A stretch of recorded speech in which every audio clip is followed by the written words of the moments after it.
ನಮಸ್ತೆ ಎಲ್ಲರಿಗೂ. ನಾನು ನಿಮ್ಮ ರತ್ನ. ಇವತ್ತು ನಾನು ನಿಮಗೆ ಎಗ್ ಬುರ್ಜಿ ಮೊಟ್ಟೆ ಫ್ರೈ ಹೇಗೆ ಮಾಡೋದು ಅಂತ ತೋರಿಸ್ಕೊಡ್ತೀನಿ. ತುಂಬ ಕಡಿಮೆ ಇಂಗ್ರೀಡಿಯೆಂಟ್ಸು, ತುಂಬಾ ಈಸಿಯಾಗಿ ಮಾಡ್ಬೋದು. ನಾನು 4 ಮೊಟ್ಟೆ, 2 ಈರುಳ್ಳಿ, ಸ್ವಲ್ಪ ಕರಿಬೇವು, ಕೊತ್ತಂಬರಿ ಸೊಪ್ಪು ಮತ್ತು ಒಂದು 3 ಸ್ಪೂನಷ್ಟು ಸಾಂಬಾರು ಪುಡಿ ತೊಗೊಂಡಿದ್ದೀನಿ. ಇನ್ನು ಹೇಗಿದ್ದರೂ ಎಣ್ಣೆ, ಉಪ್ಪು ಅದನ್ನೇನು ತೋರಿಸಿಲ್ಲ ಅಂದ್ಕೋಬೇಡಿ. ಈಗ ಹೇಗೆ ಮಾಡೋದು ಅಂತ ತೋರಿಸ್ಕೊಡ್ತೀನಿ. ಈಗ ಬಾಣಲಿ ಬಿಸಿ ಆಗಿದೆ, ಸ್ವಲ್ಪ ಎಣ್ಣೆ ಹಾಕ್ಕೊಳ್ಳೋಣ, ಒಂದು 5 ಸ್ಪೂನಷ್ಟು. ಈಗ ಎಣ್ಣೆ ಬಿಸಿ ಆದಮೇಲೆ ಸಾಸಿವೆ ಹಾಕ್ಕೊಳ್ಳಿ. ಸಾಸಿವೆ ಎಲ್ಲ ಸಿಡಿದ ಮೇಲೆ ಕರಿಬೇವಿನ ಸೊಪ್ಪು ಹಾಕ್ಕೊಳ್ಳೋಣ. ಕರಿಬೇವಿನ ಸೊಪ್ಪು ಹಾಕಿದ್ದೀನಿ. ಈಗ ಹೆಚ್ಚಿಟ್ಟಿರುವಂಥ ಈರುಳ್ಳಿ ಹಾಕ್ಕೊಳ್ಳೋಣ. ಸ್ವಲ್ಪ ಫ್ರೈ ಮಾಡ್ಕೊಳ್ಳೋಣ. ಈರುಳ್ಳಿ ಫ್ರೈ ಮಾಡಬೇಕಾದ್ರೆ ಸ್ವಲ್ಪ ಉಪ್ಪು ಹಾಕಿದ್ರೆ ಅದು ಬೇಗನೆ ಸಾಫ್ಟಾಗಿ ಮತ್ತು ಈರುಳ್ಳಿಗೂ ಉಪ್ಪು ಇಟ್ಕೊಳ್ಳುತ್ತೆ. ನೋಡಿ, ಒಂದು ಅರ್ಧ ಸ್ಪೂನಷ್ಟು ಉಪ್ಪು ಹಾಕ್ಕೊಳ್ತಾ ಇದ್ದೀನಿ.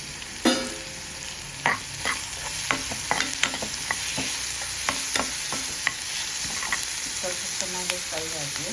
ಈ ರೀತಿ ಫ್ರೈ ಆದರೆ ಸಾಕು. ಈಗ ನಾವು ಸಾಂಬಾರು ಪುಡಿ ಇಟ್ಕೊಂಡಿದ್ದೆಲ್ಲ ಇದು ಹಾಕ್ಕೊಳ್ತೀನಿ.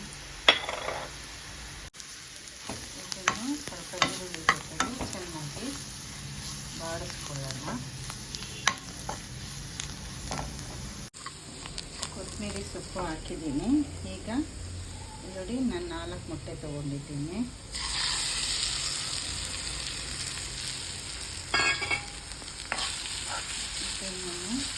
ಜಾಸ್ತಿ ಕೆತ್ತಕ್ಕೆ ಹೋಗ್ಬೇಡಿ, ಅದು ಪೌಡ್ರ್ ಥರ ಆಗುತ್ತೆ. ಒಂದು 2 ನಿಮಿಷ ಹಿಂಗೆ ಬಿಟ್ಬಿಟ್ಟು ಮತ್ತೆ ಇದನ್ನು ತಿರುಗಿಸೋಣ.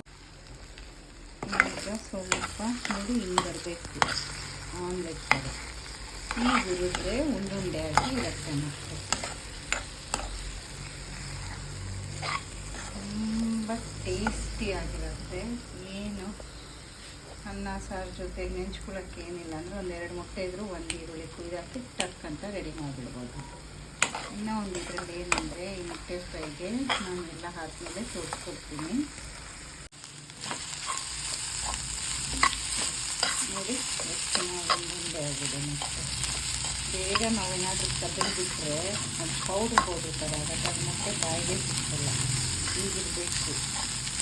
ಒಂದು 10 ನಿಮಿಷ ಹುರಿಸಿದ್ರೆ ಆಯಿತು. ಚಪಾತಿ ಜೊತೆಗೆ, ಬ್ರೆಡ್ ಜೊತೆಗೆ ಅನ್ನ ಕಲಿಸಿದ್ರೂ ಸಿಕ್ಕತ್ತಾ ಇರುತ್ತೆ. ಮೊಟ್ಟೆ ಅನ್ನ ನಾನು ನಿಮಗೆ ತೋರಿಸ್ತೀನಿ ಅದನ್ನು. ಈಗ ಎಗ್ ಫ್ರೈ ರೆಡಿ ಇದೆ ನೋಡಿ. ಅದೇ ಮೊಟ್ಟೆಗೆ ನಾನು ಸ್ವಲ್ಪ ಅನ್ನ ಹಾಕ್ಕೊಂಡಿದ್ದೀನಿ. ಮಕ್ಕಳಿಗೆ ಸ್ಕೂಲ್ಗೆ, ಲಂಚ್ ಬಾಕ್ಸಿಗೆ, ಆಫೀಸ್ ಹೋಗೋರಿಗೆ ಎಲ್ಲರಿಗೂ ಹೀಗೆ ಮೊಟ್ಟೆ ಅನ್ನನ ನಾವು ತಕ್ಕಂತೆ ರೆಡಿ ಮಾಡಿ ಕೊಡ್ಬೋದು. ಇನ್ನೂ ಒಂದು ಏನಂದರೆ, ಇದು ಚೈನೀಸ್ ಎಗ್ ಫ್ರೈಡ್ ರೈಸ್ ಅಲ್ಲ, ನಮ್ಮ ದೇಸಿ ಎಗ್ ರೈಸ್. ತುಂಬಾ ಚೆನ್ನಾಗಿರುತ್ತೆ ನೋಡಿ. ಇದರಲ್ಲಿ ಯಾವ ಸಾಸು ಏನೂ ಹಾಕಿರಲ್ಲ. ಚೆನ್ನಾಗಿ ನೀಟಾಗಿ ಮಿಕ್ಸ್ ಮಾಡ್ಕೊಳ್ಳೋಣ.